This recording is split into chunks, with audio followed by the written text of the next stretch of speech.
morning, Birmingham. Today is Tuesday, September 5th, 2023. The time is 9:38. I call to order the regular meeting of the Birmingham City Council. Today's invocation will be led by Reverend Dr. Terry Hamilton Poore of First Presbyterian Church, and our Pledge of Allegiance will be led by Councilor LaTanya Tate. If you're willing and able, please stand and join us.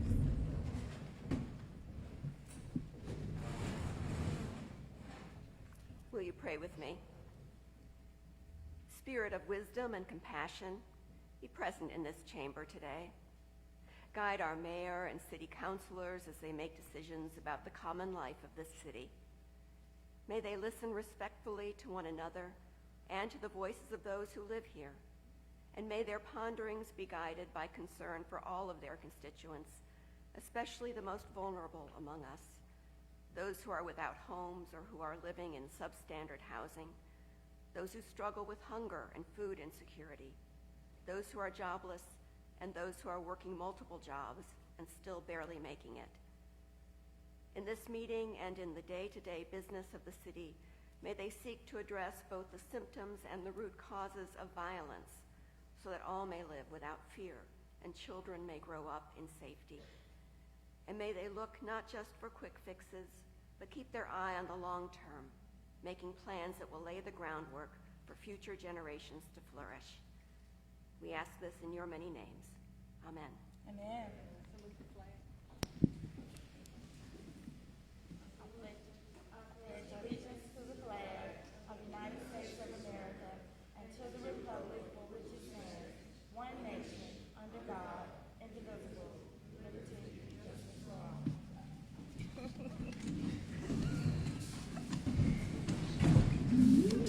Thank you all very much. Thank you, Reverend Poore, for that prayer. We appreciate it. And thank you, Councilor Tate, for leading us in the pledge. Good morning, Mr. Clerk. Good morning. Would you lead us in roll call, please? Councilmember Abbott, Councilmember Clark, Councilmember Moore. Good morning. Councilmember O'Quinn, Councilmember Tate. Good morning. Councilmember Williams, Councilmember Woods, Council President Pro Tem Smitherman. Good morning. Good morning. Council President Alexander. Good morning, President. Councilors, the minutes are not ready for the meetings of June 3rd, 2023 through August 29th, 2023. Good morning, Mr. Mayor. Good morning, Madam President.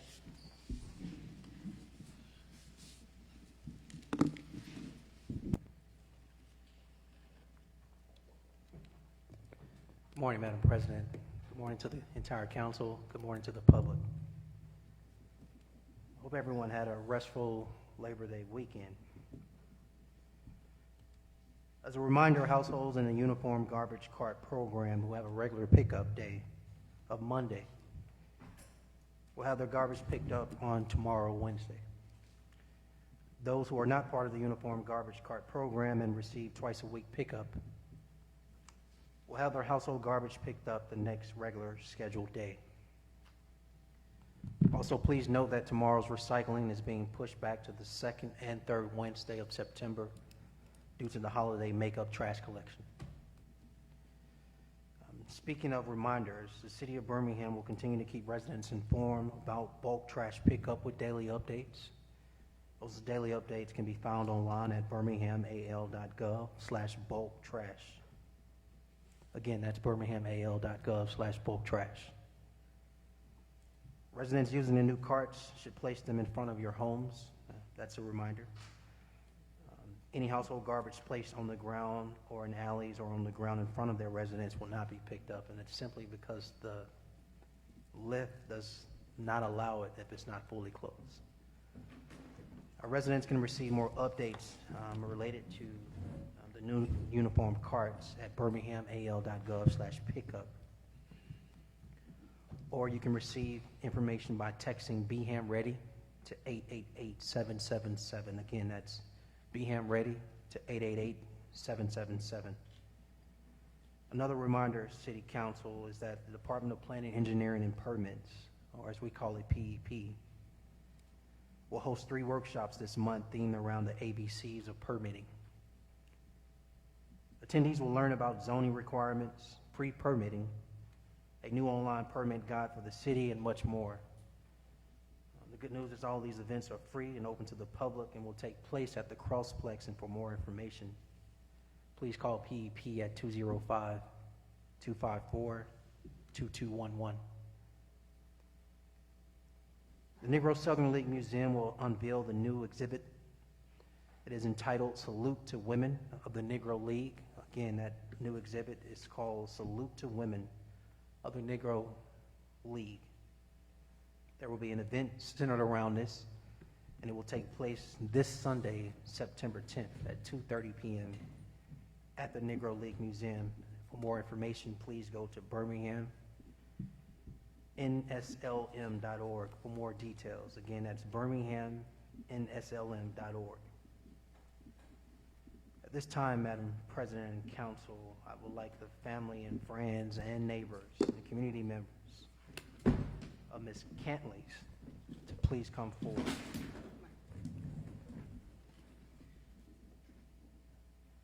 Ms. Vivian, Caitlin, Kathleen, I need to get it right. Ms. Vivian Kathleen Summers Lanier Cantley. Yes, that is one name.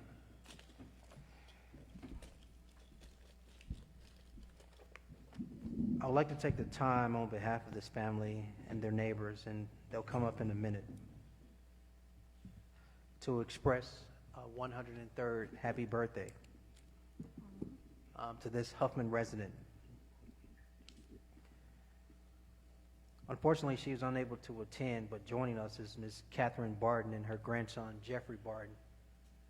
But as on behalf of a very grateful city, we want to issue a proclamation supporting and celebrating her 103rd birthday. Living to be 103 years old is a major accomplishment, and I think that's something we would all strive for. The proclamation reads in part, the city of Birmingham joins the Cantley family in celebrating the remarkable milestone in the life of a beloved member of our community. Ms. Vivian K. Summers Lanier Cantley's 103rd birthday commemorates a journey defined by resilience, love, and unyielding spirit. And whereas the legacy of Ms. Cantley is one of families exemplified by her 12 grandchildren, 11 great-grandchildren, and 8 great-great-grandchildren. This lineage of love mirrors her warmth and generosity, her zest for learning, and delight in simple pleasures shines through her passion for reading, card games, and conquering word search puzzles. I'm going to ask later if that game includes spades.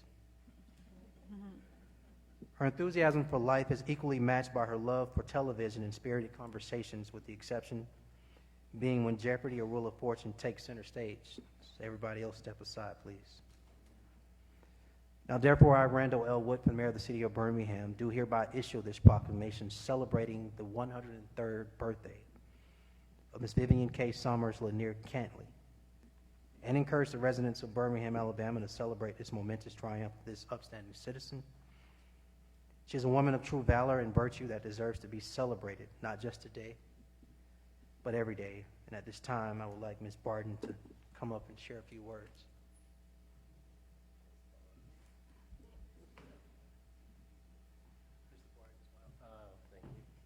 Thank you so much to everyone, to Mr. Devereaux, to Amanda, to Clinton.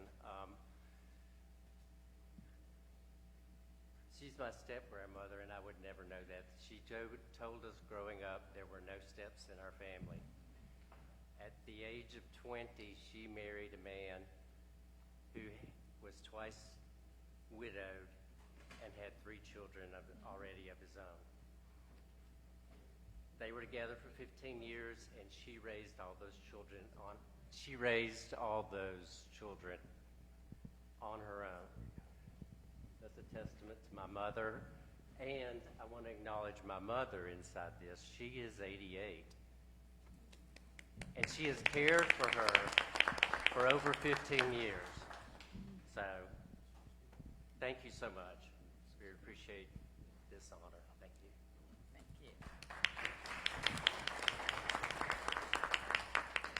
Thank you for allowing us to come. We're very pleased to be here. She's been a great mother, to me since I was 5 years old. So, and we're just thankful for her. Appreciate you. Thank you.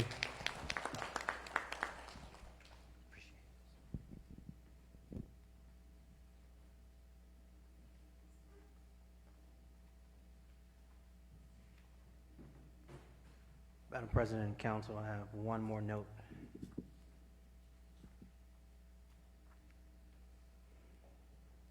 At this time, I would like to ask all of our partners for this year's 60th commemoration to join me here at the podium as we acknowledge and commemorate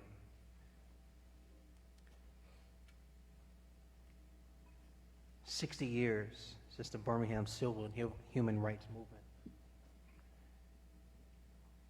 Council, as you all know, all year long, the city of Birmingham, with the leadership from our Division of Social Justice and Racial Equity, has joined the community partners to reflect and remember the 60th commemoration of the heroic events of the Birmingham Civil and Human Rights Movement. As many know, the year 1963 was filled with many significant events, from the Children's March, to the jailing of Dr. King, the selective buying campaign, and the attack on the A.G. Gaston Motel. But nothing rocked the nation more than the bombing of 16th Street Baptist Church, taking the lives of 4 little girls and injuring more. So during the week of September 10th through the 16th, 60 years after that bombing, the city and our partners will host several events to bring about the education, healing, and progress. Joining us today are the partners from the 16th Street Baptist Church, the Birmingham Civil Rights Institute, the National Park Service, the Ballard House, and Bethel Baptist Church. Together, we would like to invite the community to the 2023 Forging Justice Commemoration Week. You can get details about the activities taking place this week at birminghamal.gov/commemoration week. Again, that's birminghamal.gov/commemoration week. But today I would like to shine a light on this special commemoration with the proclamation that I will read in part. And it states, whereas the city of Birmingham recognizes the immense weight of its history and the need for healing, unity, and progress. And whereas in recognition of this solemn anniversary, the city of Birmingham, together with its partners, presents the 2023 Forging Justice Commemoration Week from September 10th through the 16th, offering opportunities for deep reflection, education, and understanding through discussions led by nationally acclaimed thought leaders and promoters of justice. A healing conference, art interpretations, a film screening, photo exhibitions, children's activities, and tours of historic sites. And whereas Birmingham continues to welcome everyone to join in the commemoration of the challenges, lessons, and triumphs of 1963, urging all to never forget, always remember, and continually strive for justice, peace, and harmony. Now, therefore, I, Randall L. Woodfin, Mayor of the City of Birmingham, along with the Birmingham City Council, do hereby proclaim the week of September 10th through the 16th, 2023, as the 2023 Forging Justice Commemoration Week in Birmingham, Alabama, and encourage all residents and visitors to partake in the events, reflect on our shared history, and actively participate in building a more just and unified future. And at this time, Council, I would like to ask each of our partners to briefly introduce themselves and share briefly which event they will be hosting during the commemoration week. Who's first? Thank you, Mayor Woodfin, and to the council. I'm Theodore Debro, the chairman of the Board of Trustees at 16th Street Baptist Church. Our pastor could not be here this morning because it has already started. We are on the national stage, and so I think NBC is interviewing him now in the sanctuary. We have interviews throughout this week and all next week. It's a big day. But I really want to thank the partners for coming together in this celebration, in this commemoration. because it shows that we can work together, that we can do all things if we are unified. Just as we were going through the historic marches and the civil rights movement, we bonded together in unity to really change this world. And we are really trying to continue that. We really start our commemoration on this coming Sunday with a sermon by the Reverend Lukata Njumbe, who is the executive director of the Alabama African American Civil Rights Heritage Sites Consortium. And we invite you to come to our service at 10:45 to kick off this commemoration. And certainly we will end the commemoration on Friday with everybody knows their Supreme Court justice, and everybody is trying to get a seat, but we will say that we have no reserved seats. We will open the doors at 8 o'clock to the public. Everybody is important. Everybody is invited. We look forward to your participation with us next week. Thank you.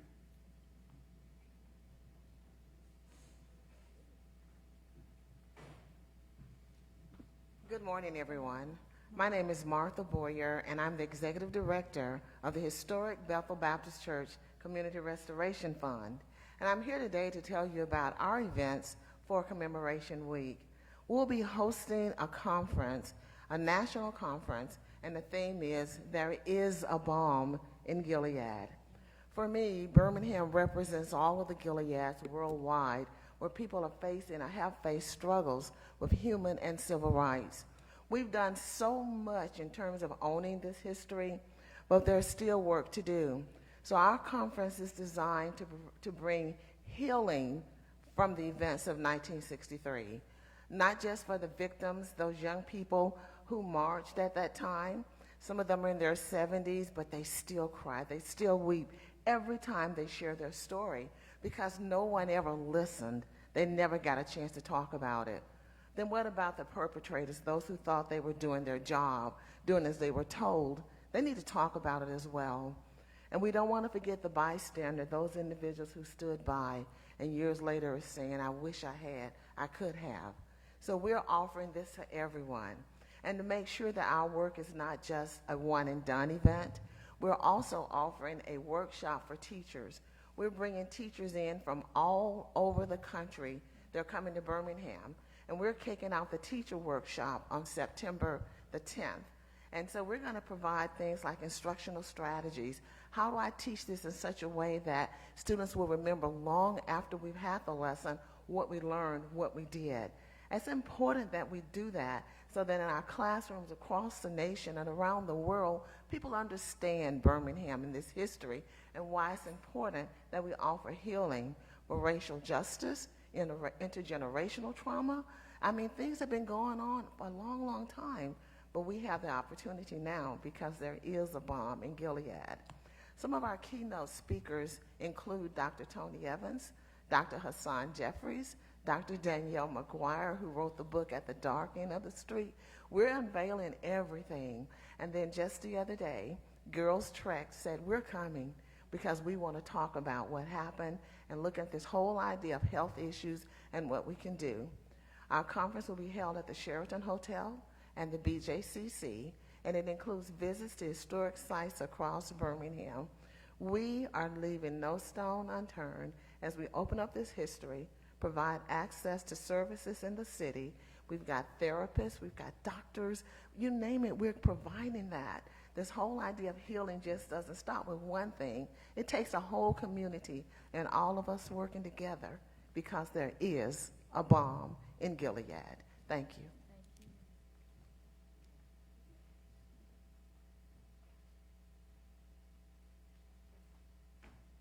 Good morning. Good morning. Listen, it's great to be here with this great cloud of witnesses. We're so excited. I bring you greetings. I'm Dewana Thompson from the Birmingham Civil Rights Institute. I also have with us our Vice President of Education, Dr. Samantha Briggs. We're excited because we talked a lot about how can we best show up during this week, and I thought a lot about the power of place.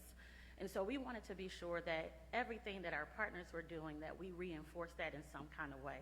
So while we have major programs happening at the Civil Rights Institute, one of our major focuses is making sure that our entire group is successful with their endeavors. And so we show up in many ways for their programming, and we have our own signature programming that we're excited to share with you today.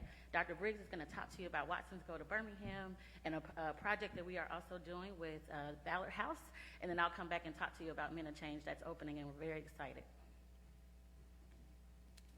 Thank you. No better words could have expressed how we're all partnering. As I listen to Bethel talk about the Balm in Gilead, we're presenting there. So it is a beautiful mix of how we will all show up for one another, but we're super excited about September 14th. It is what we're calling a hands-on history day. And so we are going to have a very great time with elementary and middle school children, bringing in the author Christopher Paul Curtis, and featuring hands-on history activities related to his children's novel, The Watsons Go to Birmingham, 1963. And so, again, all of the partners who are here represented today, as well as some additional ones from the arts community. So Birmingham Museum of Arts, SLOSS, we're all coming together with the National Park Service to have a fun, hands-on day of exploring. We have some new friends coming to the table. Hoover Public Library is a big partner in this venture, as well as AAA Auto Club, because we wanted to do some math and mapping activities on the Watson's journey from Flint, Michigan to Birmingham, Alabama. And so AAA has come on board, and every child will get a map and an atlas and learn how to use those things. And we're also live streaming for the children in Flint, Michigan. And the library where Christopher Paul Curtis wrote that signature novel, that library will be live streaming and hosting programming live there as well. So this is not just here in Birmingham, but we're having a cross-cultural and cross-state influence as well. And then also partnering with the Ballard House on the event that they're hosting later that evening with Dr. Eddie Glaude.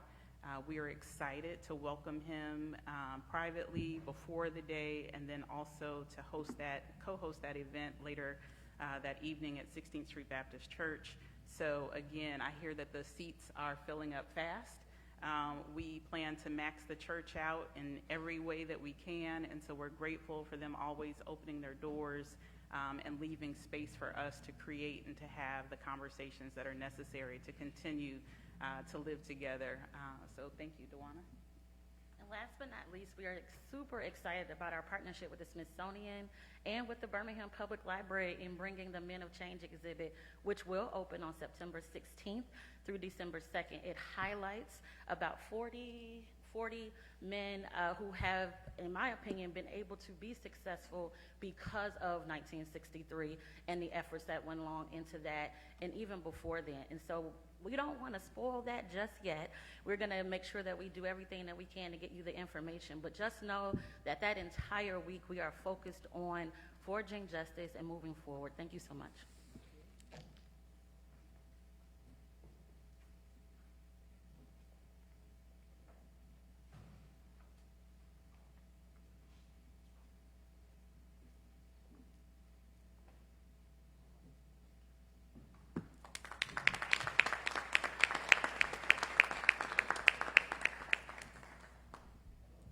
Madam President and Council, that concludes the mayor's report. Thank you, Mayor Whiffen. We appreciate those announcements and those presentations. At this time, Mr. Clerk, would you announce any board and agency expirations that we have for Yes, ma'am. We have a vacancy with the Birmingham Planning Commission, Haley Colson Lewis and Dr. Nashe Cheyenne Black. And they're both 6-year terms, and they end October the 6th, 2023, and they're on the Planning and Zoning Committee. Then we have the Birmingham Park and Recreation Board. We have Dr. Walter Body, term expires October the 8th, 2023, and it is a 4-year term, and it is, of course, under the Park and Recreation Committee. Thank you, Mr. Clerk. At this time, would you please announce the items that are considered for consent? Okay, consent agenda starts on page 2 with items 1 and 2. On page 3, we have items 4, 5, and 6 on consent. Page 4, we have items 7, 8, and 9 on consent.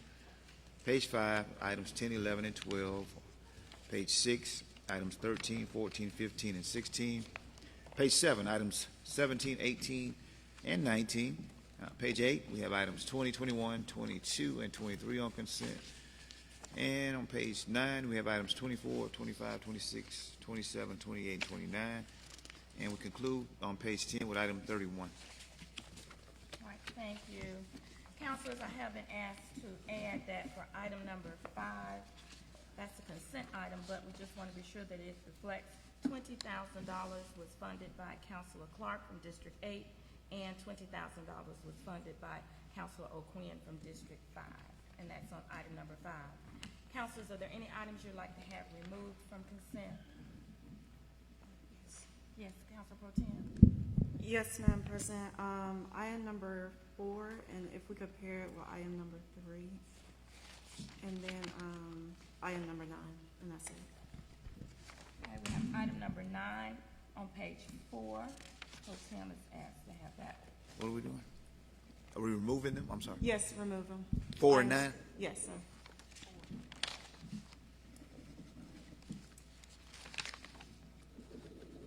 Any other items, Council?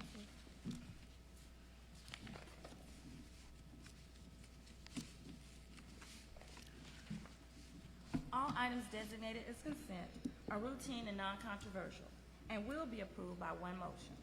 No separate discussion of these items will be permitted unless a council member, the mayor, or citizen interested in a public hearing so requests. If so, such items will revert to its normal place on the agenda order of business. All matters of permanent operation, those indicated with a P, will be read. All other matters will be announced by reading the item number only. All public hearings will be announced. Councilors, can I entertain a motion and a second for approval of consent agenda? All in favor, let it be known by saying aye. Aye. All opposed, say nay. All right, thank you. Any item that was listed as consent has been approved. If you're here for that item, it's been approved, and we'll continue with the rest of our agenda. We hope you have a great day. First item, Mr. Clerk. This will be item 3 on page 2, an ordinance authorizing the acquisition, construction, and payment of the capital improvements to Rickwood Field on behalf of the Public Athletic, Culture, and Entertainment Facilities Board of the City of Birmingham, and authorize the mayor to execute 1, a funding agreement by and among the city, the PACE Board, and PNC Bank National Association, under which the city will pay the principal of and the interest on certain revenue bonds, Series 2023, to be issued by the PACE Board to PNC Bank, and the expected principal amount not to exceed $4,500,000 to pay the cost of such capital improvements to Rickwood Field and to a ground lease between the city and the PACE Board in connection with the MLB at Rickwood Field project. This is an item of permanent operation. In order to pass today, I need UC. Okay, Councilmember Abbott. Councilmember Clark. Councilmember Moore. Councilmember O'Quinn. Aye. Councilmember Tate. Councilmember Williams. Councilmember Woods. Council Pro Tem Smitherman. Council President Alexander. Aye. All right, need a motion on the item. The item is before you. All right, councilors, this is an ordinance authorizing the acquisition and payment of capital improvements to Rickwood Field. Any questions regarding this item? Councilor Clark. Yes, thank you. I just want to thank the administration really for finding a way for the Friends of Rickwood to get the upfront money to do the project and start on time. I know they've been out raising funds to match what we'd already committed in the budget. And then I know we have to guarantee this bond issue, but I'm really glad that maybe our investment will be limited to what we've already approved to pay the debt service, plus what they're raising, and then this special school facility bond that's over at the county. So I'm really glad we're doing this because they were trying to raise money. Inflation affected the amount of the construction that was required, so it's more than doubled what we had intended, what they'd intended to have to spend. So I do want to suggest that we give Rising West Princeton a little love. I know that's outside of the field, but I know that the storm inlets need to be cleaned out and some of the streets resurfaced, so if we could, spruce up around the field, because this field was built in horse and buggy days, so there's no parking really. And so people do have to park in the neighborhood, and we don't want them stepping in puddles, trying to get to their car. I just had one question though. Who's the PACE board? Who are the members? Who are? Don't know that right off. I can get it for you, Council, but I don't know that right offhand, right? Madam President, I believe we have, yes, Chief, go ahead. Attorney Stanley can give you those names. Thank you very much. Attorney Stanley.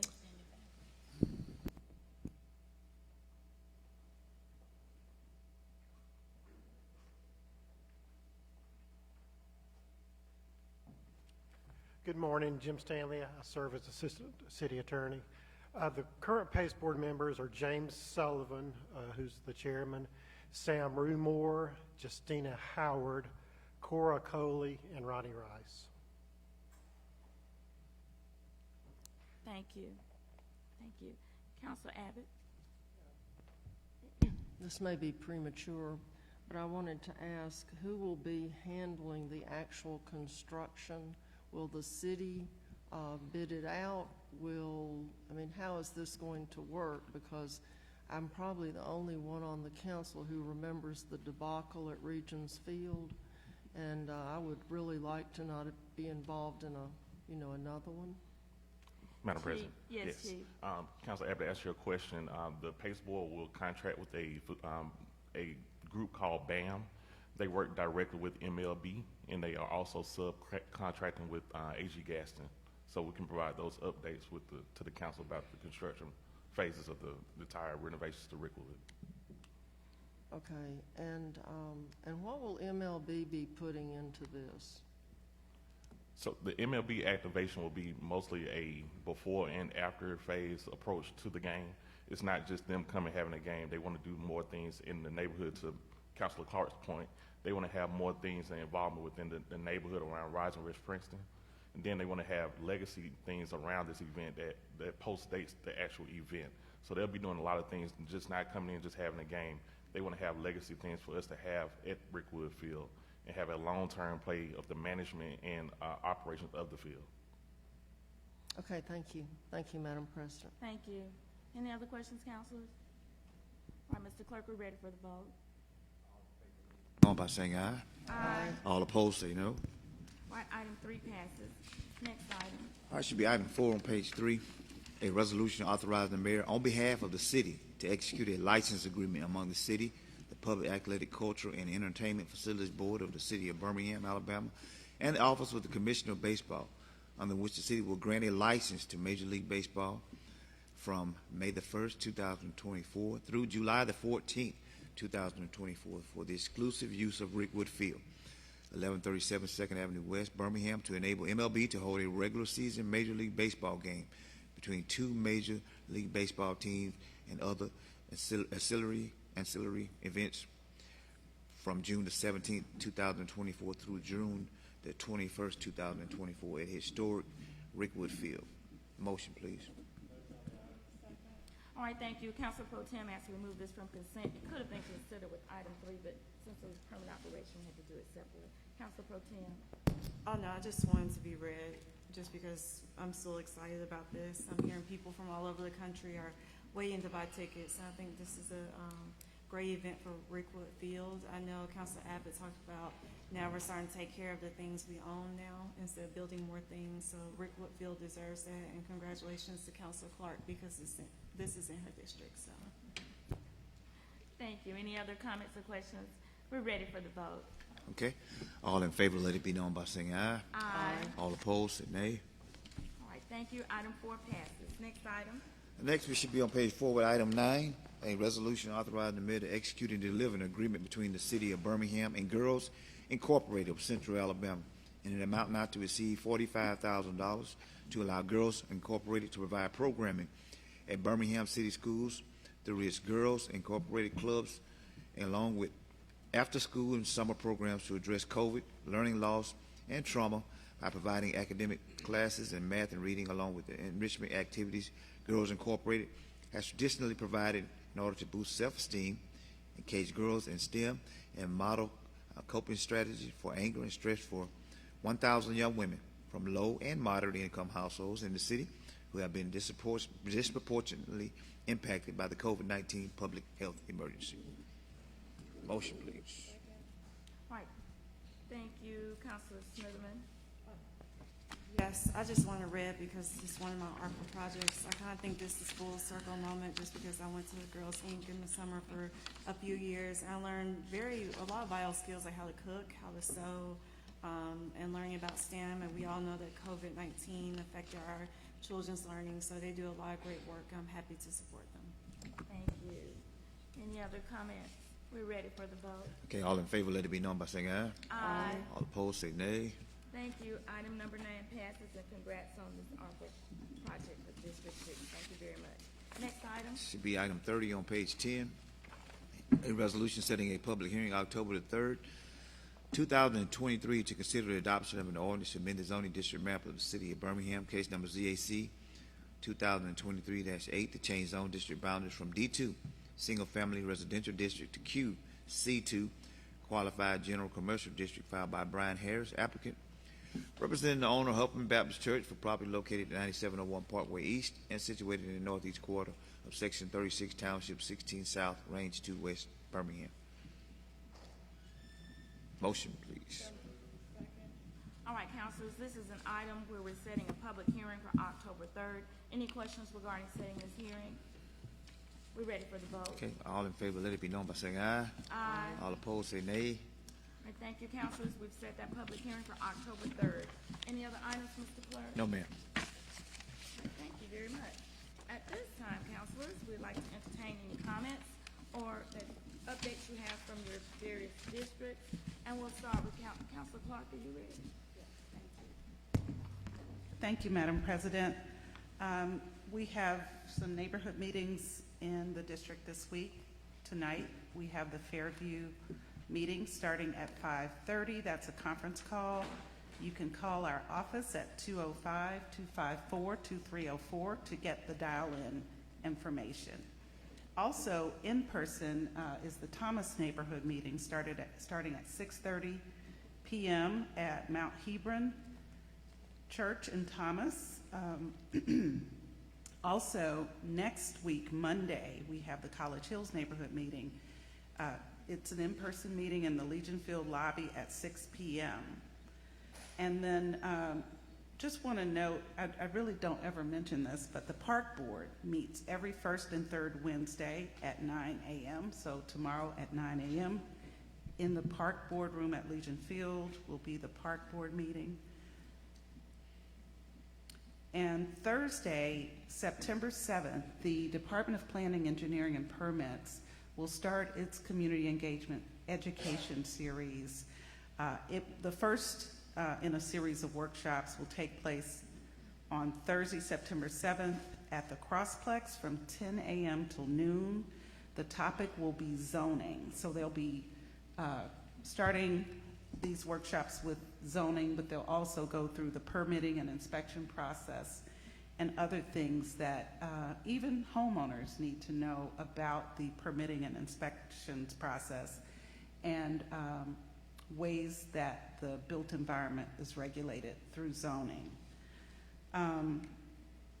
Also mark your calendars for October 7th at 1 p.m. Speaking of Rickwood Field, the District 8 Safe Summer Series is going to be Blues at the Ballpark. It's a free live blues showcase that will feature some legendary blues ladies from District 8 like Johnny Nathan and the Jammers and Hurricane Elaine. These are some dynamic blues women of long standing who live in the district, but also we're teaming up with the Magic City Blues Society, and there will be, a lot of blues artists on this show. It'll go from 1 p.m. until 6:30 p.m., and that's Saturday, October 7th. Everything's free. No outside food or drink allowed because there will be some food vending on the site. That concludes my remarks. Thank you. Thank you, Councilor Clark. Councilor Moore, good morning. Thank you, Madam President. So we have a couple of neighborhood association meetings taking place.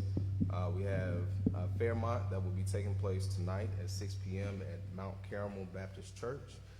Inglenook, Airport Highlands, and Woodlawn will be having their neighborhood association meeting on Monday, starting at 6 p.m. Inglenooks will take place at the Inglenook Rec Center. Airport Highlands will be at Pleasant View Baptist Church, and Woodlawn will be at Willowwood Park Rec Center. Wanted to say congratulations to the Woodlawn football team for being able to have their first game at their new stadium. It was a really well-attended event. The community came out. It was really good. We didn't walk away with the victory, but still was a great time for the community to come out and to really just celebrate having a place to cheer their team on. So that was really good. And I also want to say congratulations to Brother Roy Johnson, who, celebrated getting married. That was last week. Yeah, last weekend. So definitely wanted to give a shout out to him and his new wife. Congratulations to them. And so that concludes my announcements. Thank you, Councilor Moore. Councilor Abbott. Thank you, Madam President. The next Planning and Zoning meeting is scheduled for Wednesday, September 13th at 3:30 p.m. in Conference Room A. Neighborhood Association meetings tonight, we have Forest Park South Avondale at the Avondale Library. That's at 6:30. And this coming Monday, September 11th at 6:30 p.m., the Glen Iris neighborhood will meet, and they were scheduled to meet on Labor Day, but they didn't think anybody would show up. And I'm sure they were right. So September 11th is their alternative date. Certainly if anyone has any concerns or issues in our neighborhoods, call 311 or download the My Favorite, My BHAM 311 app so that you can send photographs and other information to pinpoint the location of your irritation and get it taken care of by the city. Now, it won't be taken care of the next day, but it'll eventually get taken care of, and if you don't turn it in, it'll probably never get taken care of. So, jump on My BHAM 311 because it's a great app.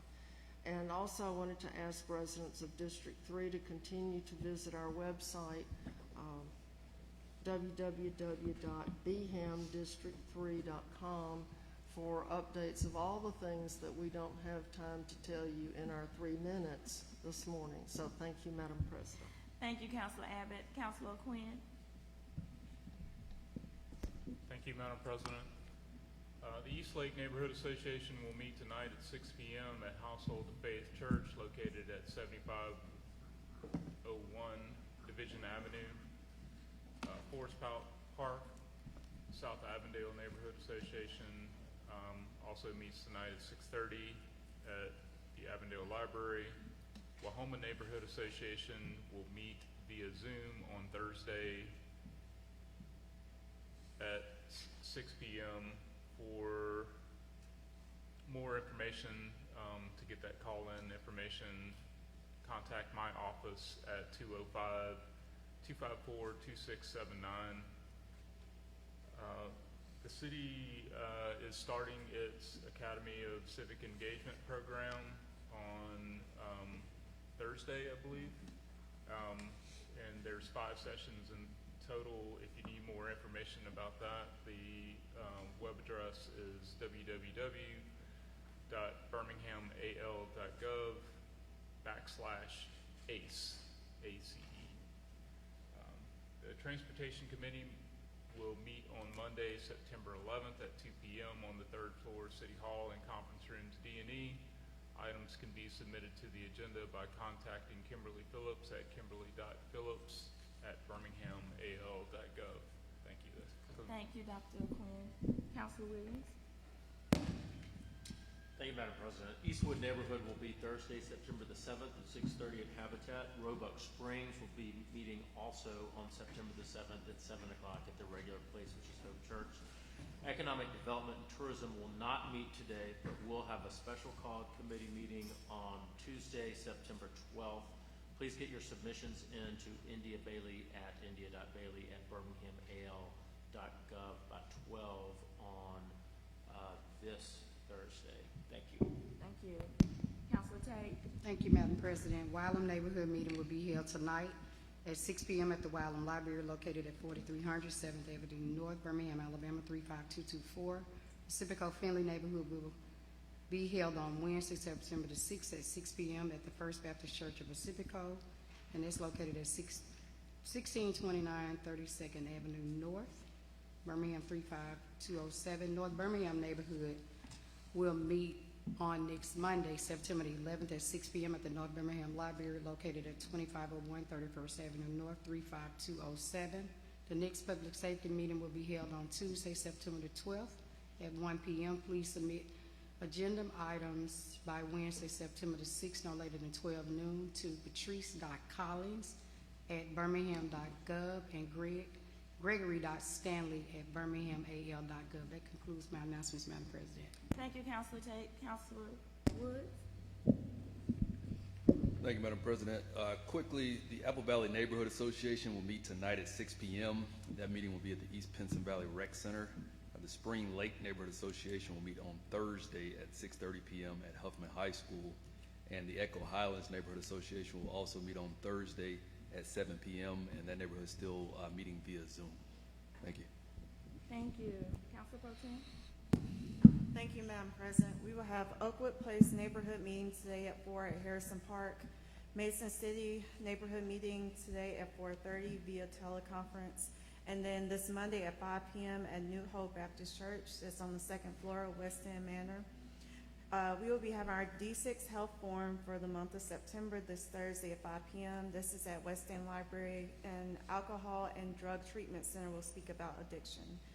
West End Manor cleanup will be this Saturday at 8 a.m. We will meet at Lowry Park. Cooper Green is having their annual picnic. That will be this Saturday starting at 11 a.m. and that will be at Cooper Green Park. The next Budget and Finance meeting is this Monday at 3:30 p.m. Submissions are due tomorrow by noon. PIC meeting today at 2. I would like to thank Councilor Woods for stopping by the Summer Vibes concert this past Sunday that I co-hosted with Commissioner Tyson. And I had a great time hanging out with the West End class of 1973. They had their reunion this past weekend, and I present a resolution honoring their 50th anniversary. Thank you, Madam President. Thank you, Councilor Pro Tem. These are announcements for District 7. On Friday, September 8th, the Winona Dragons will play at the Bill Culpepper Stadium. Game starts at 7 p.m. They're 2-0, and their opponent will be the Pleasant Grove Spartans. So if you are free on Friday, please go by and cheer on the Dragons. Saturday, September 9th, the West Goldwire and Riley Travalic, they will host their fun day. The sponsors of this event are the Birmingham United Neighbors and the Magic City Blightbusters. The UAB Blazers travel to the campus of Georgia Southern University. They'll face the Georgia Southern Eagles at 5 p.m. on Saturday. Bulk trash and brush pickup is scheduled for Oxmoor Valley. On Monday, the Oxmoor Valley Neighborhood Association meets at Oxmoor Community at 6 p.m. And then on Wednesday, September 13th, Senior Day Arts and Craft Workshop with a presentation on diabetes. That will be from 10:30 a.m. to 1 p.m. at the Greater St. John Baptist Church. That's at 2401 Carlos Avenue. Please contact Phyllis Cooley at, she has an email address that you can contact our office if you want more information about that Senior Day Arts and Craft Workshop. And then on Thursday, September 14th, there will be a public information meeting to discuss construction of the BJCTA's new vehicle maintenance facility, and that will be at the Pratt City Public Library, and that's at 5:30 on Thursday, September 14th. Councilors, if you will allow me, I would like to ask for unanimous consent. We lost a very great grand leader in the Riley Travalic neighborhood, Mrs. Della Wright. She had been a long time Riley Travalic neighborhood president, and so I'd like to offer a unanimous consent for a resolution of sympathy. Second. Okay. All in favor, let it be known by saying aye. Aye. All opposed, say nay. And now the resolution. Second. All in favor, let it be known by saying aye. Aye. All opposed, say nay. Thank you very much. We really give condolences to her family. That concludes concludes our announcements. Mr. Clerk, do you have any speakers? Yes, ma'am. Pastor Gregory Clark.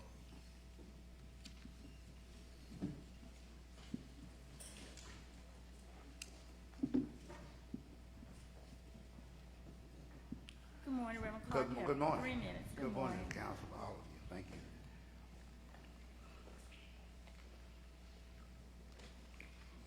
Oh, shoot, the clock. I stand here this morning on behalf of Birmingham Peacemakers, which was founded by me and working diligently in the community, and also on behalf of Clergy Concerned for Community, who was founded and President Pastor Harold W. Bass, who is also my son in ministry. I sent an email to President of the Council and to all other members of the Council except Ms. Valerie Abbott and Sister Tate, which because I didn't have your email addresses, but I did deliver to the office on Friday a hand-delivered memo from me to all of you. I want to talk about some historical facts. First of all, I'll talk about the method of fighting gun violence was introduced by a man named Devon Bogan in Richmond, California. And after recognizing his success, Faith in Action in Alabama brought Mr. Bogan to Birmingham to share his knowledge and program in an informational gathering at 6th Avenue Baptist Church. City and county and elected officials, judges, and pastors were invited to attend that meeting. And it introduced the idea of street outreach workers, which is what is now being called critical messengers. Birmingham Peacemakers was founded by me as a campaign of Faith and Action in Alabama, and we went to work trying to find funding to support this project.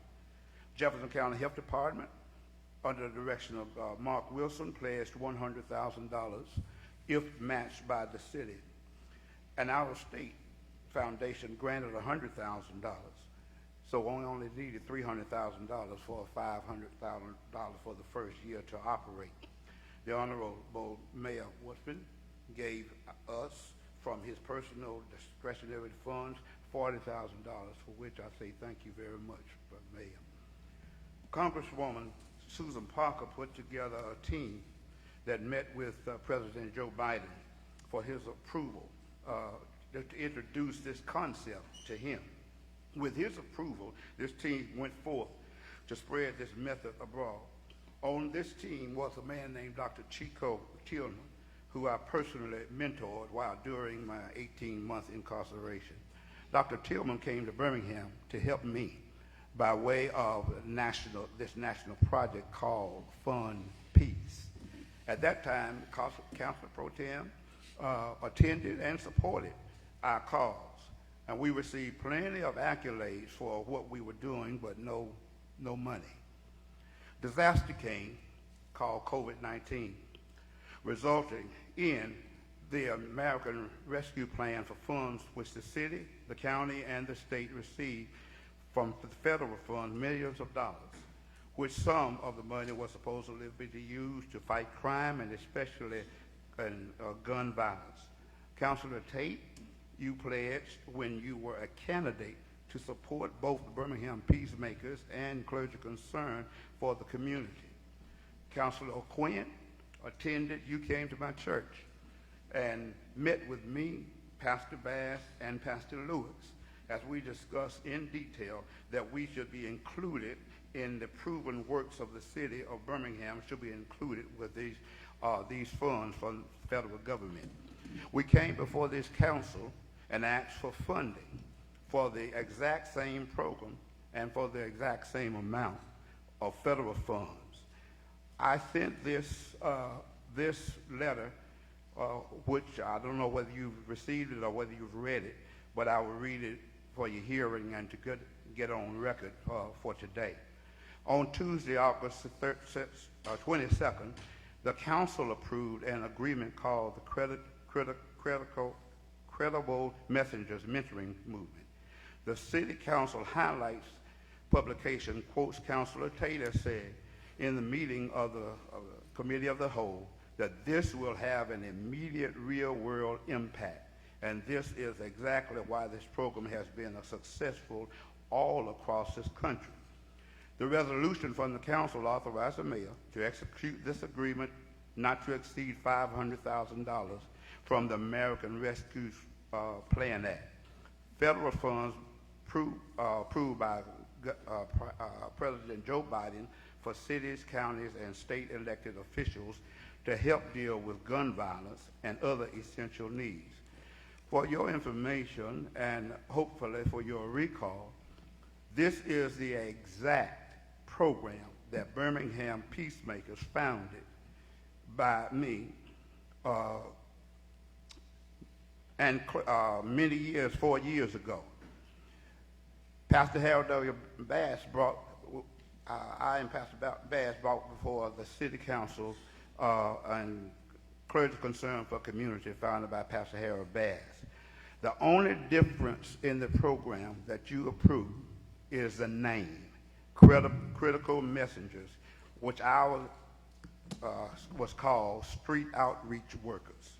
Additionally, we had the support of Sheriff Mark Peckway, DA Danny Carr, and Jefferson County Health Director Mark White, who is before his retirement act. We requested the exact amount of funding, $500,000 from the same source, the American Rescue Plan. I would like for you to please explain to me, Madam Council, Chair, why the council preferred someone from out of the city and out of the state that had proven above people that had proven and dedicated boots on the ground for over 4 years, and why the federal funds were not available or made available to us. That is my question to you, Madam Council, and to the rest of the councilors. Thank you, Councilor Clark.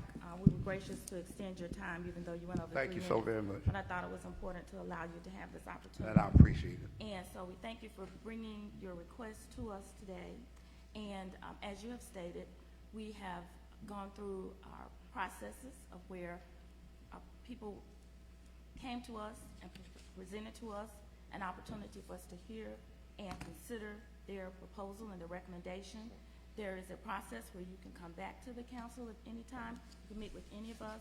If you would like to present the same information to us for consideration, we'll be glad to have you to give us opportunity to meet with you and request a meeting. But this is not the proper time at this time to address what we've already done as a council. As you said, we've taken action. We have provided support to various other organizations. We're trying to create a toolbox, and this is one that's not going to be done overnight to eliminate the crime that we're seeing here in the city. We appreciate the passion and the desire that you have to help to be a part of this toolbox and to help to be a part of what we want to do is take all boots on ground, all hands on deck. And so thank you today, and we appreciate it. Would Madam President allow me another 30 seconds, please? Yes, sir, go ahead. Just to give a background for consideration. Clergy Concern of Community is the only pastor-led ministry that has been to all 5 city housing projects, promoting nonviolence on the site with marches and rallies. These have been supported by Police Chief Scott Thurman, Sheriff Mark Petway, and District Attorney Danny Carr. They have all been. Also, I believe Councilor Woods can testify that we have a really nice setting for this in the projects in which we work in your district. Thank you for coming. This was, we city organized and operated a COVID-19 site at Legion Field because of our people couldn't afford to go to Hoover or out on 200 or to Highway 280. This was not a pop-up site. It was from Monday through Friday, 9 a.m. to 4 p.m., and for many months. Also, you already know me as from Peacemakers and the work we've done in the streets, walking in nights in the West End area with no weapons and only by faith. But many you may not remember, this is not my first rodeo. Perhaps Councilor Abbott will remember that in 1988 there were gang wars in this city, and the Crips and the Bloods. A white lady, Diane Garrison, and I met with the gang leaders in North Birmingham, and we were able to negotiate a ceasefire between the two groups. The two gang leaders became friends, and I eventually baptized both of those gang leaders at my church. This gun violence or whatever kind of violence or whatever's going on in the community, this is not a one-shot thing. This has been my life, and it is what I'm dedicated to, and these men behind me also. We want to work and to help the city to become all that it can be, but we would like for the city to consider us when you are considering funding other projects. Thank you very much. Thank you very much. And as I said earlier, there is a process. And if you all would like to present a proposal, in that proposal, we'd like to also have what are the return on that investment, some data of what you've done, spoken of what you've done. I'm familiar with your work in the community. We just like to see that data as part of your proposal, and it needs to be in writing. And if you would present that to us, then that could be considered. Each of us have gone through a process with our ARPA funding that we have within our own districts. We actually had an opportunity to have people to come and to present to us. And so if you'd like to do the same, you're more than welcome. I just tell you that for me personally, my family has been affected by gun violence. I think everyone in this city, we know what the problems that we have attributed to gun violence. And so again, we're looking for any opportunity to include into that toolbox what we can do to eliminate gun violence. Thank you again for coming to us today, and I do look forward to any proposals that you may send us in writing. Thank you, very Madam much. President, and to council. I appreciate your time. Thank you. Mr. Clerk, do you have any other? Timothy Lanier.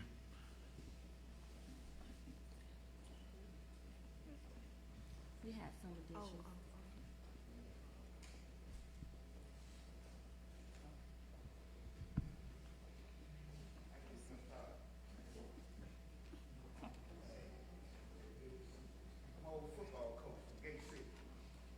Good morning. Years ago.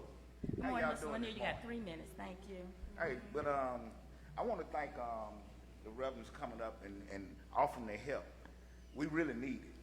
We really need it. We really need to come together in all fashions. I'm sure as we move forward in this city, every avenue, every corner of this city needs to be protected, not just certain places.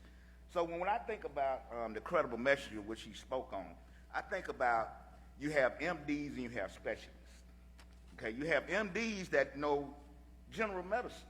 But once they see something general become specific, they go into a specialist, which goes into the actual cell work of that disease and try to reverse it, or either cut it out. The credible messenger is more like a specialist.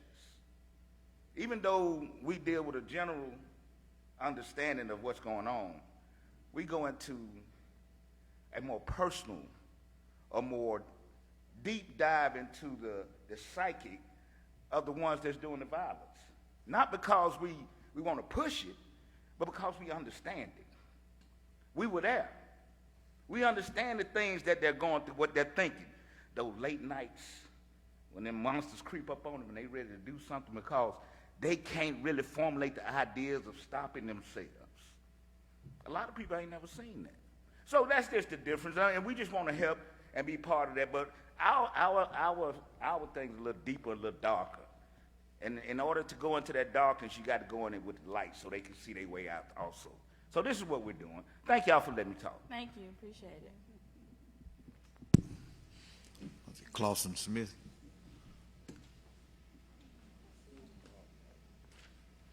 Clausen Smith. Clausine Smith. Oh, I'm sorry. I can't look like an old. We had an addition to the list. Wasn't written down. Yes, sir. You have 3 minutes. Good morning. Oh, 3 minutes. I really didn't come prepared, to be honest, but just kind of piggybacking off of my colleague Tim. the incredible messenger work itself. Like you said, I mean, we got to transitionalize the minds of the people here in our communities and show them a way out, you know, and us, the Offender Alumni Association, we come from a background where we've been to prison. We've been on the lower total pole of things, so we can understand these people in the community a little better than certain people. And that's all I'm saying. Thank you for letting me speak. Thank you very much. Yes, ma'am. Those any other speakers, Mr. Clerk? All right, thank you. At this time, we would like to thank our officers on duty today, Marcus Blanding, Tyler Carter, and Sergeant Kenneth Knight. We appreciate your service. Councilors, can I entertain a motion and a second for adjournment? Motion. Second. Okay, all in favor, let it be known by saying aye. Aye. All opposed, say Thank you, nay. meeting is adjourned.